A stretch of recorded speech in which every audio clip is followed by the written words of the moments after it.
James Dorsey, he's a Middle East analyst. He's a senior fellow at the S Rajaratnam School for International Studies and joins us from Singapore. James Dorsey, thank you very much for joining us. Look, the big question here is who's to be believed? Are these security concerns, as alleged by the United States and Saudi Arabia, to be believed, or is it more a case of Washington and Riyadh seemingly drawing up what looks like a criminal profile and then pointing to Tehran and say, look, the profile fits? I don't doubt that there are security concerns. I think the problem is the interpretation of those and how seriously or qualitatively different they are from the situation as it existed a couple of weeks ago. I furthermore don't think that the major players, being Trump, Saudi Arabia, and the United Arab Emirates, that I don't believe that they want to have a full-fledged war. They may want a punitive strike. The problem is twofold. One is within the military buildup that we're seeing and the increased tension, an accident could happen and that could spiral out of control. And second of all, if indeed there were a surgical or punitive strike, that too could escalate.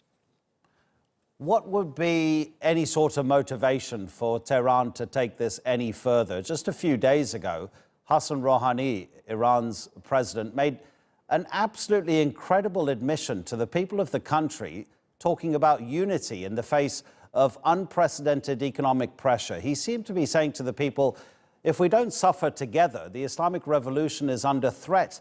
Under those sort of circumstances, what motivation could Iran possibly have for increasing any sort of tensions? I don't think that Iran has the motivation to escalate this. If anything, I would think that it's Iran's interest to de-escalate this. Having said that, it's not going to happen on President Trump's terms. With other words, Iran is not simply going to pick up the telephone and phone Washington and say, let's resolve this. I think what you're seeing in terms of Iranian measures is reactive. It's responding to, but it's not, those are not measures that are designed for Iran to take the first step that would lead to a military escalation. We have a contest between those two nations, Iran and Saudi Arabia, to see whether the Shia version of Islam should prevail over the Sunni version of Islam as pushed by Riyadh. Can either Saudi Arabia or Iran, either of them, be trusted as a promoter of peace in the Middle East? Frankly, first of all, I don't think this has anything to do with division between Sunni and Shiite Muslims. I think this has to do purely with geopolitics, with regime survival, with regional influence. It just so happens that the Saudis are predominantly Sunnis and the Iranians are predominantly Shias.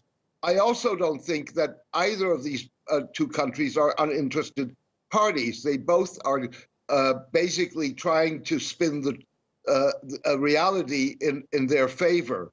And what you really need is an independent go-between. Obviously, the United States no longer qualifies for that. James Dorsey, always, we appreciate your contributions to TRT World. Thanks a lot.